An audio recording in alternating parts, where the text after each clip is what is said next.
HIV is a blood disease that if you don't take care of yourself and you don't take care of your mask, your T cells and your virals and all that, if your level it's supposed to stay at a certain number, and if it get below a certain number, you can get sick and it can turn out to pneumonia and it turn out to AIDS. Right. You know, a lot of people don't educate themselves on that, you know, as well. You know, and it's like, it was crazy because like you would also, but not think it's, you would think that it don't exist, and because there's so many people who have sex unprotected. Right. And it's like, and it's also, you know, it's kind of sad when you get married and your partner give it to you, because like it's like, dang. But it's like, I want to hear, but what that conversation was like when you had to, you know, tell your kids about, you know, that happened.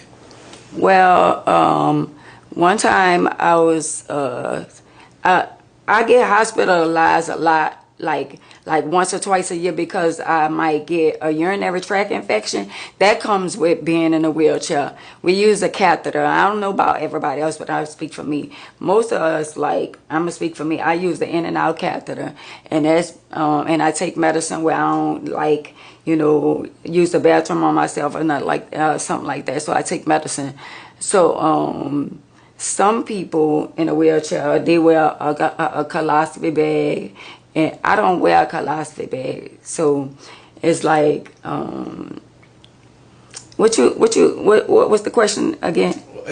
But how was that conversation? But like, the question with my children. When I went in the hospital one time for a urinary tract infection, my children was like, "What you in the hospital for?" And I was like, "Oh, I got a urinary tract infection or something like that." So, but I'm trying to figure out how I told my kids and when I told them. But to be honest, when I told my kids, they was like, "Girl, whatever," like that. They didn't take it no kind of way. They didn't feel no kind of way. You know, it was like, I was just straight up with my children and I told them. And they was more mad at him, you know, than mad at me. And it's like, it was like, all right, mama, what else? You know, they just made it out of joke and stuff like that. They never looked at me totally different. They never told. And I told it to them, and I told it to a few other people.